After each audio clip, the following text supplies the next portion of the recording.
Welcome to the very first video from a series of videos where I am going to demonstrate the making of a desktop application using web technologies. For achieving this, we are going to be using a framework called Electron.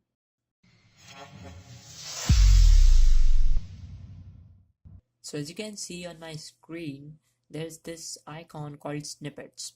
So this is a desktop application that I made using Electron.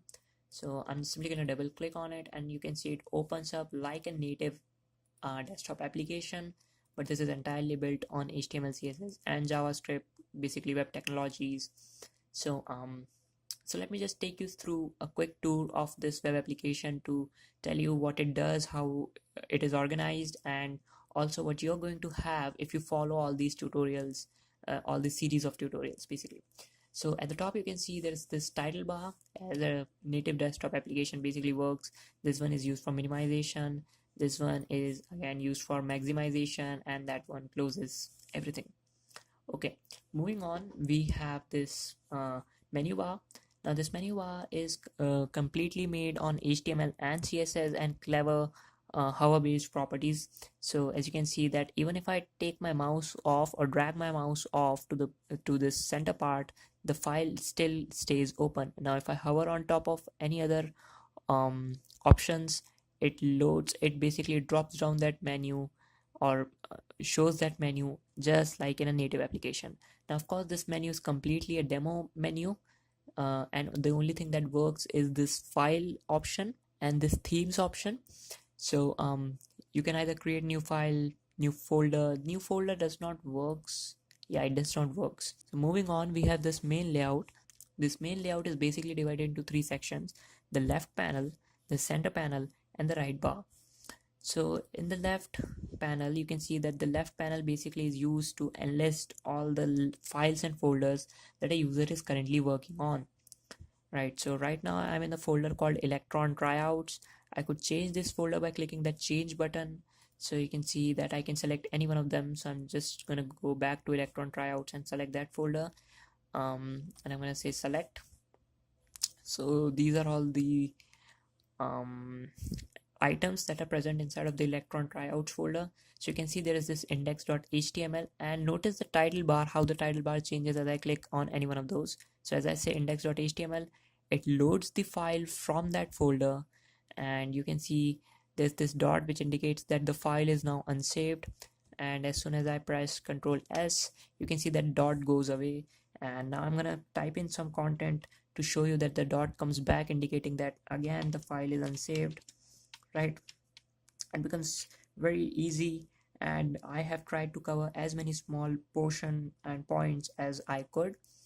So I'm simply going to type something like this is an h2 tag, and then I'm again going to press Ctrl S, or you can simply go to file and save. You can see that dot goes away.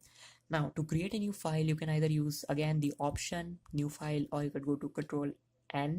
So as soon as we press Ctrl N, a new file is created. Again, the title bar is completely dynamic. So in the untitled one, I can, as soon as I press Ctrl S, you can see since this file is not saved, a new window pops up. This thing did not happen when we saved index.html, as it knew what its address was. So we are going to cover all those. These are basically technical details. Coming back, we have this index.html. You can see that this file has syntax highlighting. Now this syntax highlighting, for the syntax highlighting, I'm using a library called ace.js, and if you have never used ace.js, you will get to know what ace.js is, how to implement it in your own projects. Also, you can open up images and videos as well. So in this folder I only have these two screenshots or images. So you can see that this app can be used to browse images as well, which are present in a folder. Now let me show you that what is this right toolbar. So in the right you can see that there is a bar which contains the icons of very famous websites such as Stack Overflow, Font Awesome, GitHub, and CDN.js. Right, so it's very easy. What you can do is simply click on any one of those. Now right now it does not has, my PC does not has an internet connection. Let me just quickly enable the internet connection. Actually I disabled the internet connection to show you that we also have a callback. So now we have the internet connection. Now as you can see, this whole bar begins to load the file. So the Stack Overflow is loaded right in the app itself. We do not had to go anywhere else. So it basically acts as an extension which I just made and which I'm going to show you how to implement. So you can visit any one of those. So for example, we are on Stack Overflow. We could go to Font Awesome, GitHub, CDNJS, and they're all going to be loaded all together. And we can return back to Stack Overflow, and this whole thing basically acts as tabs in your browser. So these are not loading the pages all over again. It's just simply acting as tabs, right? So you can search for, these are basically the functionality of the websites. So as you can see, these two websites are also loaded. So this is CDNJS, GitHub, Stack Overflow, and Font Awesome. I don't know what's happened to their website. It's taking too much time. So we have all three of them loaded, and you can see if a website is, you can see that Font Awesome is also loaded. So if you come here to GitHub, now because it's taking too much time, you can see that this progress bar loads until and unless the page is entirely and successfully loaded. And these two arrows basically act as a medium for the user to go back and forth between various web pages. So, and to close this block, you can either go for Control M or press this cross. So I'm going to press this cross and it goes away. Okay, so we have covered the left, we've covered the center, and we have covered this right bar. So let me show you something more about themes. So for example, if we have created this new file, and I'm going to create a new file as the name of anything. For example, I'm going to say electron.html, and I'm going to save this file. So you can see that again updated, and it's not listed here. So to list it here, we can simply press refresh, and there we go, we have electron.html right there. Also, one more cool thing about this is, for example, if I change the Electron tryouts folder to something like my first Electron app, and I select that, you can see it has index.html, main.js, and package.json.